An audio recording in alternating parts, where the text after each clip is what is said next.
to 2022, like a lot of models in design increase the number of parameters, thinking that you will give us great performance. And then later on, there's a kind of optimal compute between data and model. And there are like several seminal work, including Chinchilla, saying that you can also you need to put in equivalent amount of data tokens rather than blindly scaling up your parameters. And if you recall, there's also like amount of time after that. People are insisting scaling the number of tokens you can have in context lens, basically. At that point, I think it's like initially we have like 4K to 8K by default, and now everything becomes like 128K or 1 million by default. And it's great for like building agents, and at least like no matter they're doing low context learning in a good or bad way, but at least this functionality needs to be there. And later on, from last year, we see this scaling in the test time compute on. I would also call it like after this release, it's also related to the long sequence modeling. Things like they're adding generated tokens, more generated tokens. Or there's like LLM monkey work saying that just generate more samples, repeated sampling. But anyway, there's like another scaling to the test time compute. The problem is this is the plot that from Twitter saying that the O1 is probably on par with the cost of a graduate student. The O3 is way more expensive. So the thing is like it's exciting and very good that you actually put in more compute and the intelligence grows. The problem is it's not efficient enough, or the scaling is not as optimal as people would cover it at this stage. So to summarize, no matter you do that in the training, post-training, data, parameters, context, or generate tokens, there's a trade-off between this compute and intelligence. You can do like small model, less data, less inference compute, but you don't get that much of intelligence. So the thing is like, how do we get the best of both worlds on the efficiency and the capabilities? We able to see like all this, the development of this scaling law. You don't want to go back, right? So spend so much money and compute training those great models. You don't want to compress it back to the model without the capabilities. So how to get the best of both is the key question the lab has been studying. So in general, our principle is we can leverage the sparse computation and orchestrating the resources to realize this best of both worlds. So the intuition is no matter for the data or the modeling, maybe you need the large model or this amount of data for the general intelligence. But the problem is there are many, like multiple steps when you are doing the generation and so on. And not all the generation steps requires the same amount of parameters and same amount of computation. So there's a irregular computation we need. And there are a lot of like classical algorithms like branch prediction, indexing, caching, trying to like leverage all these properties. For example, index is a typical thing in search, right?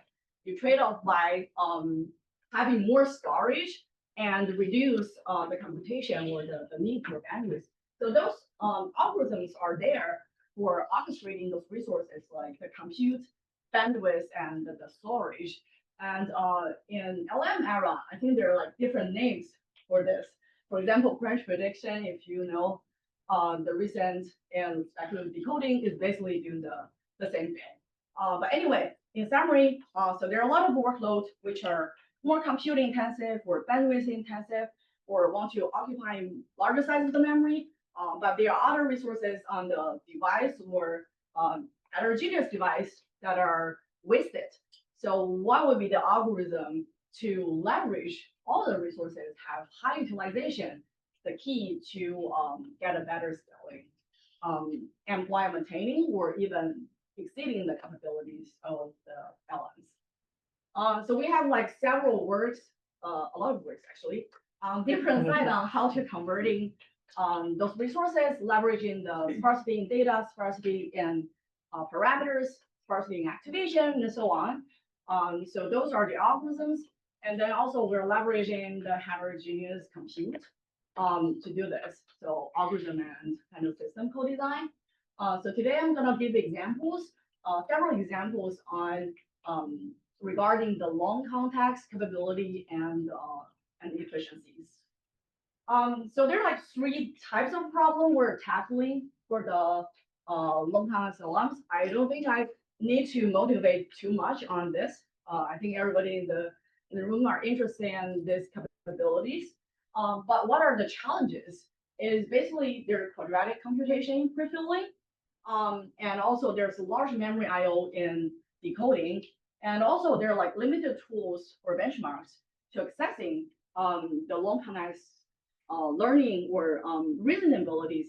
It's interesting to see that the last one made this slide last year, but like the OpenAI 4.1 release has this like new benchmarks for assessing the computational graph. It's very similar to the one the GSM-Infinite we're going to last today. But basically, gradually people realize that this evaluation is also very important to see. Like everybody claimed they do a 2 million context, but exactly how does it do in different downstream tasks is very important, and know where we are is important. Okay, so let's start it with the first quadratic computation in prefilling. So basically, there are two kind of insights, and for example, Tian, you also have work on this related areas. There are redundant long-range dependencies in the causal attention. For example, in context learning, or now we have new names, context augmented generation. Anyway, so once in a while there are new names on that. But the thing is, like, not all the long context tasks need this like long range dependencies, so there are redundancies. And also like sometimes the order doesn't matter. However, things like current long context models all have this order aggressiveness. Then you have to do the re-encoding every time, even you just like switch the order to the document, which seems to be very wasteful, right? And then you have to re-encode all future tokens even with like small changes as well. So we probably have like prefix caching on all these system techniques. But let's see like what would be a kind of a nice trade-off if we're just like forget about this like long range dependencies, but if we're just using this context augmented generation to do the downstream task. So just to motivate a little bit, you need the projective fulfillment time to encode super long context.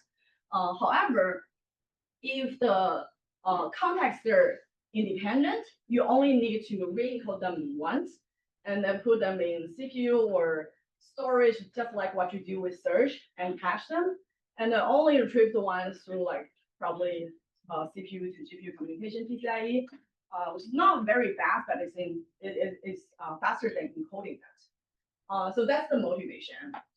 But what is the challenge? Because like those LMs are trained in a sequential way, which is sort of aggressive, right? If you just break them into like parallel encoding, theoretically you can do that. There's great work trying to do that with like blocked attention directly, and also like can you just work on training an encoder on the top of that, and then continue training it with like some kind of data. But the problem is it's easy to affect the generalization or the accuracy of models if you do continual training, touch the model, or if you just like have the attention mask, which make your encoding parallel while it's training in the non-parallel or sequential way, right? So that was the challenge. So if we're trying to tackle the problem, like, is it possible? Is there any hope we can still do parallel encoding so that we can we can cache all the database, and then with like RAG or enhanced learning, you can directly load all the KB cache or pre-cache things to your computation, right? So the reason why we think there's still hope is we're gonna introduce like streaming LLM later, but the observation is somehow surprisingly your first token are identical for the given model, let's say Llama 3. And no matter what you input as the first token, they're exactly the same KV states and embedding states after 2 layers. So they're exactly the same as the attention sync, which means like, because like after you do this autoregressive encoding, no matter what your starting token is, if the initial direction is exactly the same, there's a lot of hope. Even you encode them independently, their directions are not too off. So one of the techniques in the end we use is have a long prefix, not very long, but try to make independently encoded text to share as many initial states as possible. And then after that, if you concatenate them in a parallel way, there's still like the distribution won't be too off compared to if you autoregressively encode them or sequentially encode them. So this observation on the geometry of the QKV states and the sync kind of motivates us on parallel encoding might hurt it, but there's a lot of hope because of the geometry. And then just to summarize, it's very simple techniques where basically prepend the share prefix such that all the parallel encoded text are kind of in the same range or the directions, so that in the decoding phase, after you naively concatenate them, they don't seem to be too off for the attention distribution. The second one is you also need to adjust the soundmax scale for within the chunk and also across the chunk, so that the intuition is like you have to mimic the distribution as if you're encoding the whole context in a sequential way.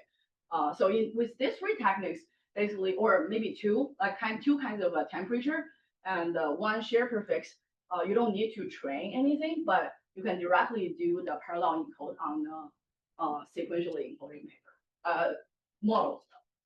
So I have a question about the first attention sync aspect.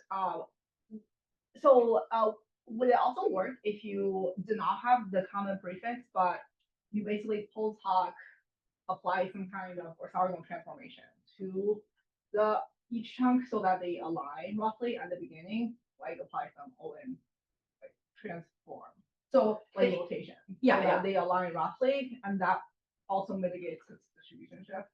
Yeah, so the suspicion is that should be a fix as well. But the thing, like why it has a lot of hope is no matter what you put as your first token, their activation is exactly the same after 2 layers. So we're trying to study this, why that happens, but you can give it a try. No matter what token you input first, they're the same. So even like the first 1 or 4 tokens already aligned.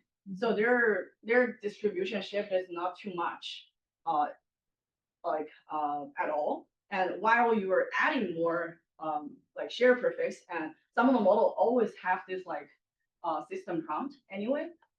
So you naturally can do some kind of parallel encoding. Yeah. So it's like more natural. But similar to what you're saying, we observe like maybe like 10 different open source models, because initially we thought maybe there's an artifact on Java or something, but it's mostly like that, except for if I remember correctly, Mistral model has a little bit difference, but it's still like the cosine similarity is still about 0.9, right. Not like others like 0.99.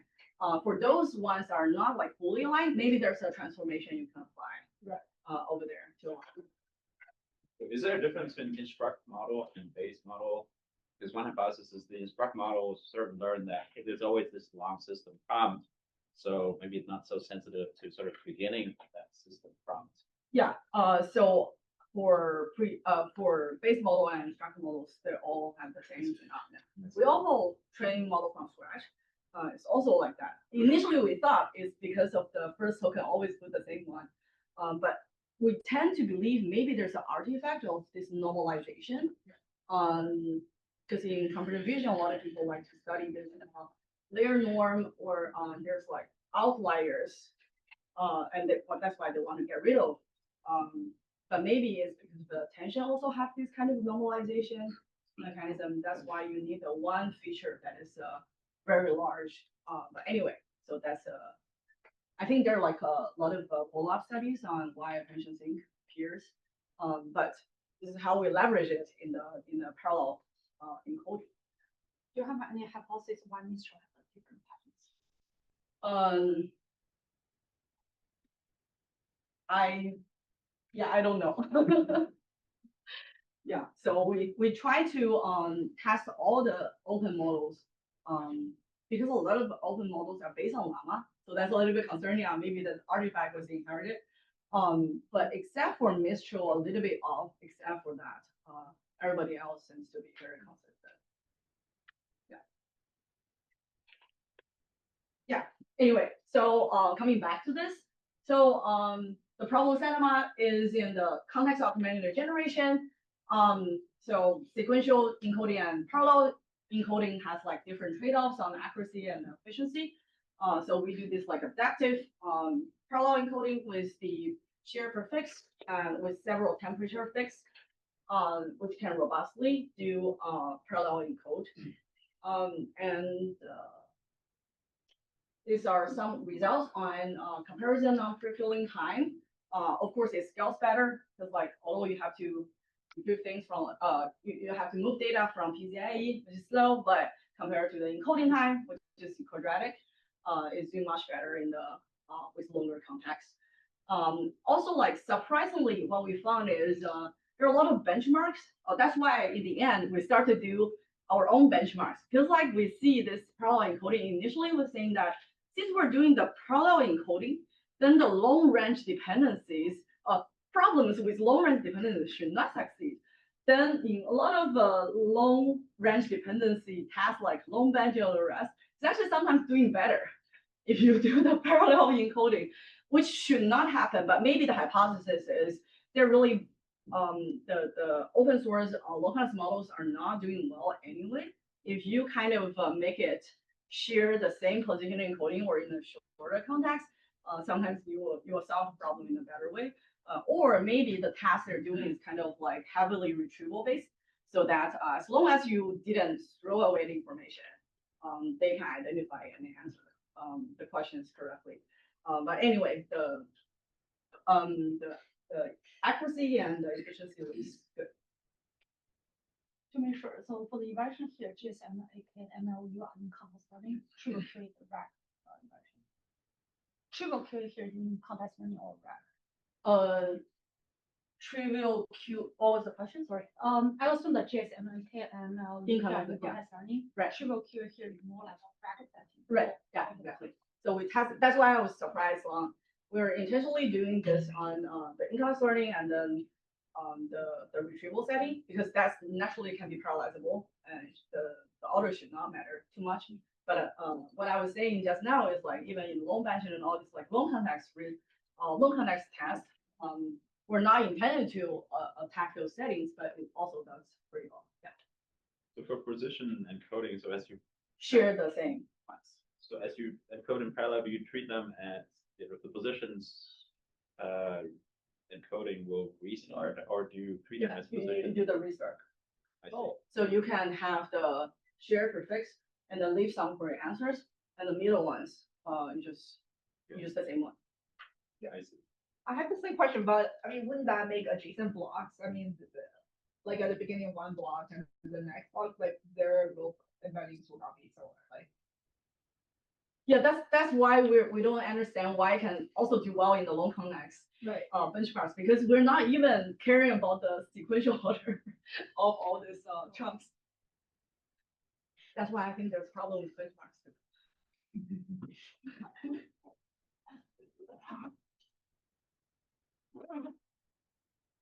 Okay, I'll proceed. So the second stage are several like representative work on the decoding, which is dealing with this KB cache problem, which I guess I don't have to motivate too much. So we have like a long journey from first identified problems like 2 years ago. We have this like heavy hitter Oracle, streaming LLM, and then there are several ways that we try to do still like static compression. And finally, we kind of conclude ourselves in the like everything on GPU side to a speculative decoding design, which is lossless. And then later on, we're still like not very happy with what we can do with speculation because like well, I'll talk about the trade-off is limited. So we have like the MagicPIG paper, which is treating CPU as your infinite memory, and I'll talk about the insight on the system and then the computation workload partition, and also my favorite hashing algorithm to do the sampling instead of search. Very excited about that. Okay, so I will start a little bit from the static compression side, just to warm up. So basically, we know that for KV cache is to avoid the recomputation. But after the encoding, the decoding phase, you don't have to recompute the attention every time, which is quadratic and very expensive. And the KV cache becomes a bottleneck because it linearly scale with the sequence length and the batch size. And then what's the problem of different existing work on dealing with this large cache size with some kind of the compression method in the training? First is like for a lot of work people explore in this linear attention or even flash attention in the training. It does not reduce the KV cache size. It doesn't solve this problem in inference. And they're like sparse transformer, which OpenAI already predicted 2019 in their GPT-3 work. They're trying to insert this kind of static pattern in their training. But if you do that in inference, you will definitely lose accuracy. So ideally, you want to have a cache which has a small size, low miss rate, and low cost eviction policy. And the initial attempt is based on the observation that attention is sparse. It has to be sparse, otherwise it's not attention, right? So ideally, if you can identify which are the redundant computation, you can shrink probably the cache size by like 20 times. But the problem is, apparently, you don't know which ones are the ones you want to get rid of, right? Because the intuition is like, after you generate like 101 token, you don't need to look at all the previous ones. But once you threw out the rest of it in 102, you can't get them back. So that was the problem. And then at that point, we have an observation on they're actually a small set of tokens, which are seem to be important. And once they're important at the beginning, they're also important later. The ones that are not important in the beginning, they're also not very important later. So based on that, we have a very simple policy. You can just see how much attention I receive and decide who to evict based on this importance. And this simple policy kind of works well regarding the throughput because it's a static compression. You don't have to maintain so much of the KV cache size. But we start to wonder, what are these heavy hitters? Because they don't seem to make sense on, they're only a subset of tokens you have to look into during the generation, right? And then we found this like phenomenon efficiency, which I kind of talked about in the beginning, which is like there are a few tokens at the beginning the model seems to be attend to and have a high attention score on. So there are two hypotheses at that point. First is like whenever whatever I said at the beginning, maybe it's just like naturally very important, right? But it's not the case. Even when you insert with like new lines, like any token you insert at the beginning, you will pay attention to it. So it's not semantically important.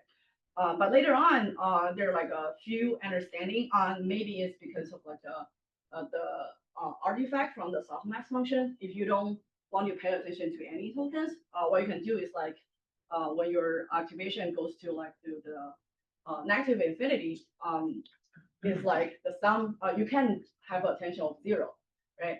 And we try a few things on, for example, you can add 1 to your denominator. And you can also have like a learnable attention sink. In the end, they can all like get rid of this kind of phenomena. And I think there's like, and there's also work in computer vision in VIT. They call it registers, having a similar artifact. And how we leverage it is, if you just do local attention, the perplexity will explode. But if you just do local attention with the sink, it will extrapolate very well, which means that you can also have like a constant number of position encoding and also infinite generation. Of course, you will forget the contents in the middle. It's just saying that it has the functionality and maintain the perplexity doesn't mean that it will work well, right? So we try very hard for several months on, okay, so there are things in the middle which are not that important. Can we compress it to the constancy? So we try RNNs, CNNs, quantization. So anything that trying to compress the unimportant tokens that is not identified by those heavy hitters, instead of throwing them away. But the problem, what we found is they're failure examples. So we just like trying to attack our mechanisms with various examples because once you compress it in the task which requires some kind of reasoning, it starts to do not do well. The compressing information will never come back if you actually need it in the future. So another thing is like even the top K fails, dynamic top K fails. So I was talking about the static compression, but if you just compute your attention score and at 101 generation, you look at like top 10% of the tokens and do it. There are many tasks it will succeed, for example, needle, but there are ones which also fail. And then we start to rethink, oh, maybe we just can't compress them, no matter in the static or dynamic way. That's why we come up with this co-design with the system algorithm speculative decoding, which what is the difference is in the usual speculated decoding, you're leveraging the fact that small model can guess what the large model will say, and then you can only load the large model a few times to verify. And if you're getting lucky and a small model get it right, you only need to load it once instead of like 5 times to generate 5 tokens, right? And what's different in the localized model is the KV cache will become the bottleneck. The bottleneck will shift to KV cache. However, because of the scaling law of the parameters, your small model is much more like harder to guess what the large model will do. But a KV cache is naturally sparse. So a model with constant KV cache is very easy to recover what the model with the full KV cache is doing. So this portion of the speculation is much easier than the model part. So we have like several conjective work leveraging this observation. Like Treeforce do like a 3-stage speculation, just in case that your model and your KV cache both bottlenecks. So you can use a draft model with constant KVs to speculate a draft original model with constant KV to speculate the model with the full KV cache. And later on, we found a very interesting phenomenon is think like maybe a lot of large companies actually deploy the speculative decoding if their context length is moderate to long, because speculation is known to be like improving the latency, but because it's competing the compute. So for large batch size, people don't usually use it for throughput. However, for a long context model, since the bottleneck shift to KV cache, and for KV cache side, you know that it's not like the parametric memory that every example will look at it. It's only you only look at your own KV cache, which makes the arithmetic intensity 1 to 4 based on using multi-query attention or not. So it's always memory. So which means that in the end, our study shows that the larger the batch size, you get more speed up. If we're doing some kind of like the speculation we described earlier. However, of course, we're hitting this dilemma, and you can do some kind of like static KV compression, which has a lower ability, and you can do some like dynamic ones with speculative decoding. But the problem is you are occupying much more memory because you have to maintain all the KV cache without throwing them away, right? Because in the verification, you have to load the full KV.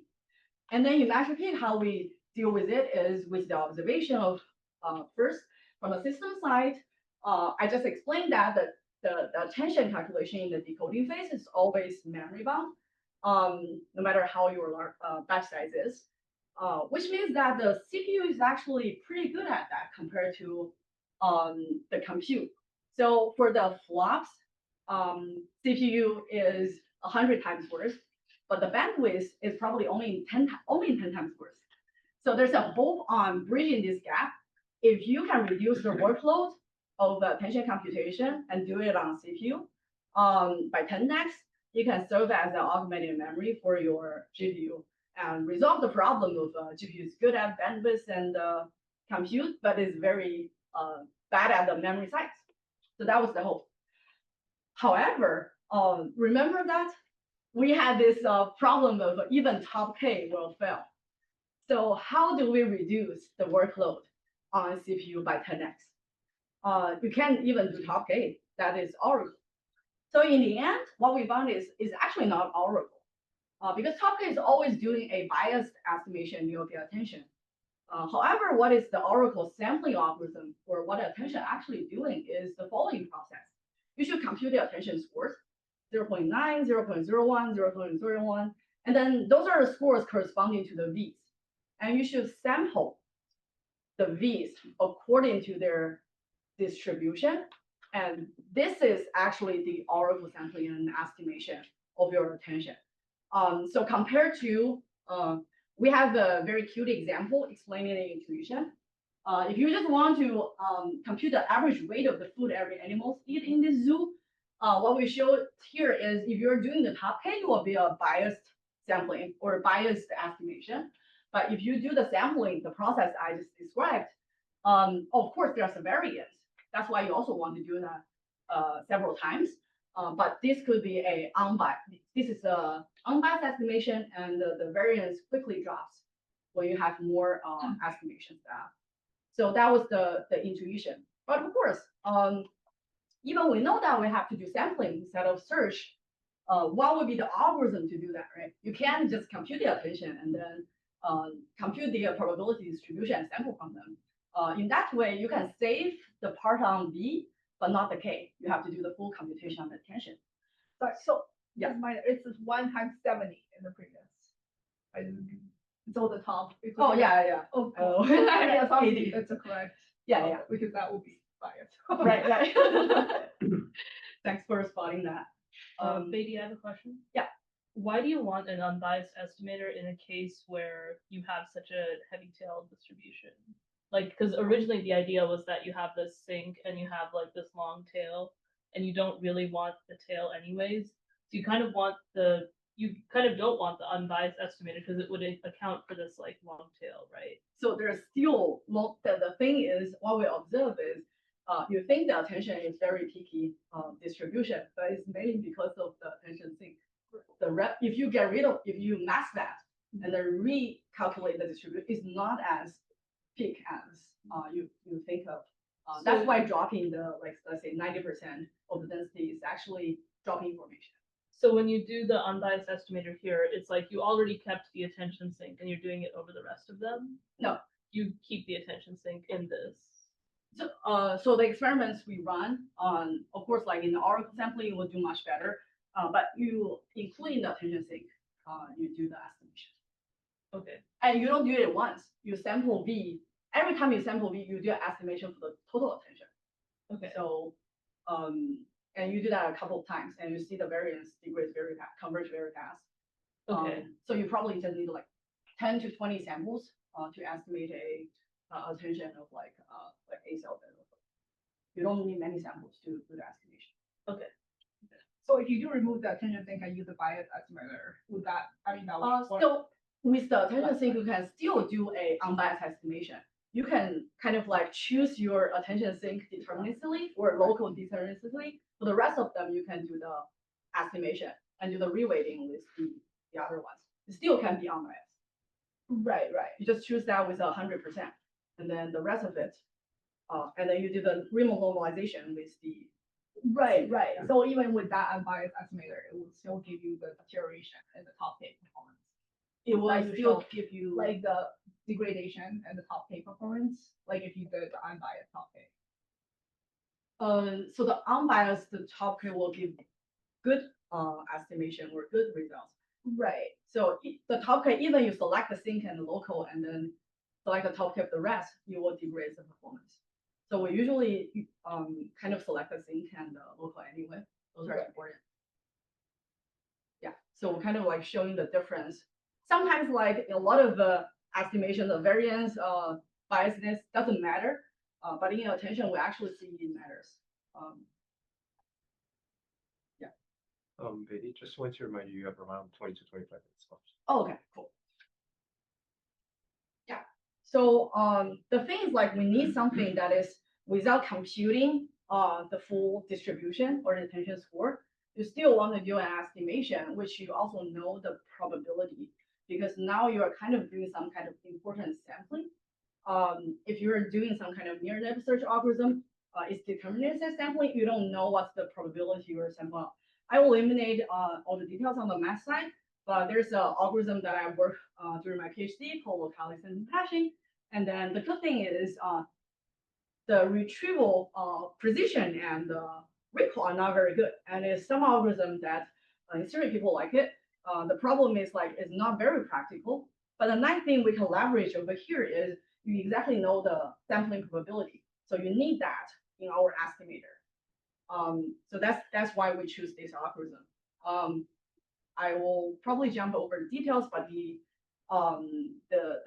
the process is you for all of the case you can share the same set of random hash functions, basically space partition, and compute the hash code and then store the hash tables during the query time. You can also compute the hash code on the same set of random projections and then find your neighbors, and you can exactly compute what's the probability I sample those KB out. The reason why we use sim hash over cross-polygon hash or like more advanced LSH algorithm is because the other ones, there's a one corresponding collision probability and your distance, but it's very hard to calculate them. Sim hash is the one that is, although it's not working that well, but it's very easy to directly calculate the probability. That's what we need in our estimation. Another hash the query and the key presumably. Yeah. So oftentimes LSH is used to approximate inner products. Yeah. Top K. That's why we use it in the sampling, not a search. I see. So you need the probability. Right. So you're still doing top K, essentially. I mean, approximate top K. So Because the LSH is distribution is monotonic to the attention distribution if ignoring the norms. So I would call it sampling. It's not with 100% gonna select the highest inner product or cosine similarity. There's a probability. Right. I mean, that depends also on the exact LSH that you use, like regularization. So yeah. So you're not deterministically sample. So they have like distribution, and with higher probability, you're gonna sample the higher inner product. Okay. Or So cosine similarity. right. So you deliberately want it to be. Yeah, we deliberately want it to actually be sampling instead of Okay. deterministic. Question, like, do you first sample the beam with the approximate probability and then sample within the beams, like each one, and then you calculate the accurate? We just do the unique, just a very naive. Oh, you sample everyone Yeah, in the beam. Okay. that And makes you can sense. calculate that probability with like the K and L. Like this is the raw collision probability if you just have one partition, but you do that like K times so that you have the hash code of 1010 in one table, and it's P to the K, right? Got it. And then L is like 1 minus P to the K to the L. So you have to select like as long as it appears in one of the hash tables. I see. Yeah. So in any way, like you can design this, but as long as you know the probability of sampling that. So that was the key part. Is there a reason? I was gonna ask, is there a way that you try to ensure that you get enough populated into the hash table that you're not always adding things and things like that? And you also need like the spread, right? Like the diagram that you showed for LSH to actually achieve these theoretical. Yeah. quantities. The thing is like, in Oh, theory, maybe it's a linear algorithm. Never mind. The Yeah. problem is it's data independent, which means that it's great for pre-processing, and it's also like you don't rely on the data distribution over it. The problem is you need many partitions Yeah. to actually get it right and do it all. And then we do the co-design of in the decoding phase, we're storing everything on the KB cache and also hash tables on CPU, and you compute your queue and the hash code computation on GPU, which means that the flops are kind of free. So you can, and assuming the flops are free on GPU, assuming the space or the memory size is free on CPU, which means that you can do a very accurate estimation.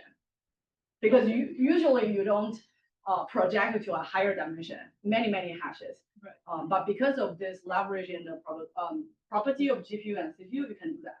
You can project it to a many hash, so that you finally reach this guarantee. Okay. And since it's on queue, which is a single vector for each data in the batch in the decoding phase. And the hash processing is happening on CPU while the GPU. The hash code computation, everything that is compute intensive is on GPU, but the hash code retrieval, like the hash code and the matching the hash code and then compute the attention, that part of the attention is on CPU. Is there some overlap when CPU is doing something, the GPU is doing something else? We're not implementing that, but theoretically you can pipelining the CPU and GPU. Have you tried product quantization as well? Because that could also be confusing with it. Yeah, so product quantization is leveraging like kind of brute force search on GPU. But the problem is it doesn't. We try in the follow-up work trying to do a probability estimation for that. It's not very easy to do that. So like the reason why we're using like classical algorithm is it doesn't have this probability. Product quantization doesn't have it. IBF doesn't have it.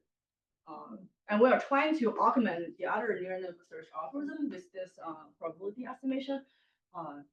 Not successful yet. Any data dependent is a little bit hard.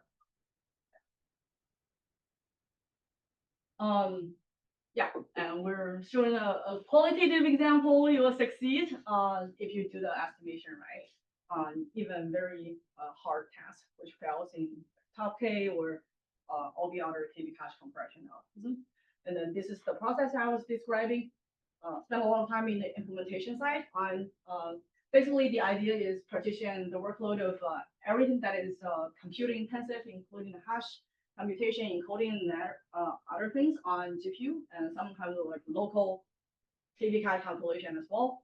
And the other one is storing the hash tables, compute the estimated part of the KB cache on CPU. And that was the design. Yeah, and then there are benchmarks on like Ruler for the long context retrieval and also the reasoning benchmark. And achieving some kind of like a throughput improvement, 1.5 to 5x. Intuition is like depends on your model size, your GPU size. So if your model size is more than half of the GPU size already, then this algorithm will worth it to improve the throughput. But if it's like, let's say a 70 model on an 80 gigabyte of model GPU, it's probably not too much you can gain from it. So it depends on the setting in practice. Okay, so finally heading to the last part on this reasoning data sets. So Can I ask a very quick question? So Yeah. you actually use the evaluation for CWE a couple of times. I'm sorry? CWE. CWE. Yeah. What was that like? It's like count the frequency of words or something. So it's leveraging all the context. So you need to do count. Yeah. I think it's like the most frequent words. Who is the highest frequency word? Something like that. Yeah. So I think in the end, what top K will fail is on the task that you actually have dense information in your context. Yeah. And then we think of this problem, rethink of this problem while we're doing ape and MagicPIG and all this compression. Because the problem is, it seems like most of the method will do very similarly on existing benchmarks, but we definitely know that we're losing something. That's why we start to benchmarking the progress of including the low-class models in general, and also testing on all these algorithms that we develop on the top of that. So this reasoning data sets, like with the motivation on, we have a the whole lab has been done a lot of work on long context efficiency and algorithm side, very interesting. But the problem is we're always afraid of what if it's not the right way of doing things. Like RAG or context level RAG works pretty well, to be honest. And if we only care about retrieval, that's probably the right thing to do. So we implement several variant of the context level RAG, like one pass. You can also do that interactive or once in a while. And we're attacking all these benchmarks, ruler, long bench, V2, claim to do reasoning, loft, all the rest. The problem is RAG is actually doing better than long context models. And then we also start to be scared on, oh, maybe the area we're working on is not what we should be working on. But if you think about it, it depends on what task we're looking for. So the conclusion we're getting is we convince ourselves, if it's retrieval information facts, you should use RAG. That's the easiest one, and that's also cost effective. However, if the task, for example, the theorem proving, my student tried to evaluate how much tokens you need to prove the last Fermat's theorem is like 88K tokens, and it's very dense. And the inner logic, they're all math equations, and you cannot tell from the context level who are relevant in your next step. It's very hard for the, of course, if you have an oracle retrieval, that's a different story, but that was precisely the point. So they are applications, and we think that it will be more and more important applications, which is still leveraging and use the localized learning abilities of LLMs. And those are the regime we want to target on. Otherwise, we should give up and using A4 RAG. However, the problem is we haven't, at that point, we didn't find any benchmarks which can evaluate this kind of ability.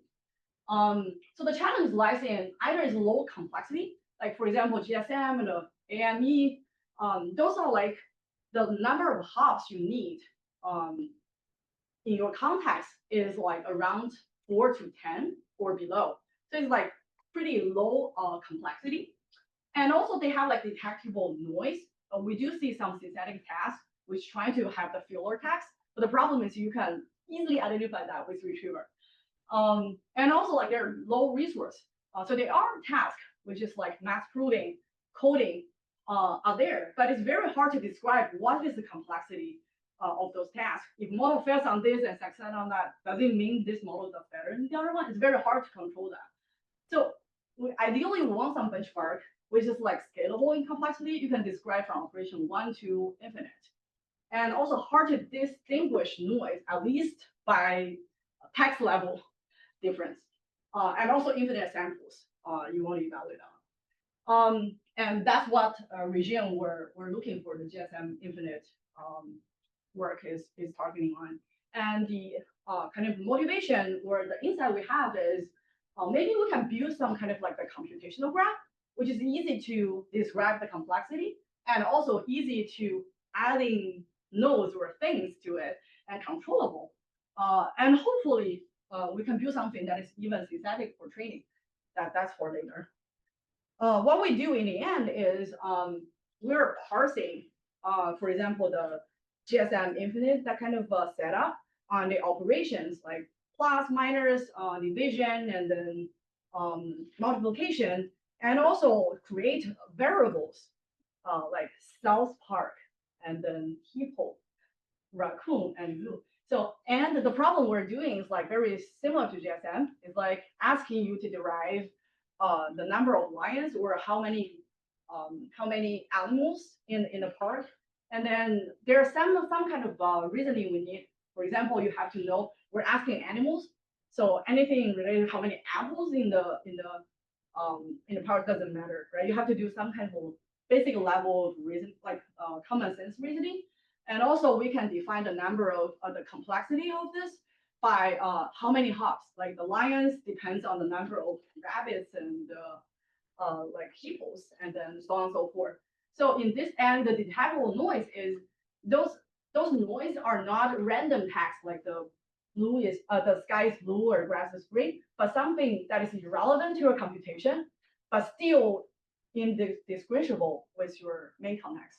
So in this way, you will have something that is satisfied the three desiderata we're looking for this kind of benchmark. And in the end, how we kind of evaluate it is we first get all the open source and the closed source APIs and models. And we're evaluating on twofold. The first one, if you notice, there's like a complexity involved. So even for a short context, when we increase the number of operations, what does it do? So, and the other one is the context length, right? Even with the same number of operations, let's say 10, if I increase my context from 1K to 128K, what does it do? What we found is like Gemini in total is pretty good at longer context task. And the DeepSeek is pretty good at the reasoning, the number of hops. But when the context length goes up, it's not doing that well. So we have like some leaderboards and some results on open and closed model. And we haven't evaluated on any of like this KPI compression or all the rest, because even low-cost models are doing well or not is the first concern we have. So those are the leaderboards and evaluations that we have. And there are like several observations that are quite interesting. The first one is, of course, the task complexity and the context length. We observe like for different curves are zero context, meaning like zero noise you add, and the other like to 32K. Of course, you see like the degradation is more severe with like lower context, even is the same reasoning steps. And interesting things like you can model this degradation with sigmoid function, the sigmoid decay on the operations and the accuracy. And you do see like different models like Queen 7B and 70B and O1 mini. They show different decay, sigmoid decay. And the interesting on like reasoning model is doing like magnitude better than the normal models. Also, we evaluate on different like difficulty of the problem, and not surprisingly, the LLMs are worse on reverse problems than the forward problems. Also, the other one is like we tested the repeated sampling or the test time compute, and we see that with I don't know, it's a good and bad thing. With exponential compute adding, you got linear better on this. So it's great that it's still growing. The bad news is it's growing in a log scale. Yeah, so I think that concludes like the three different work or type of work we do with the long context model, including the encoding, decoding, and the evaluation. So what's next? So the inference compute doesn't scale well, but seems like it's improving. So there could be like we're working on like parallel reasoning and generation, and also like scalable new model architecture, and also like data scaling side. If you're doing like RL or the other post-training algorithms. I think that's it for today's talk. Hope you enjoyed.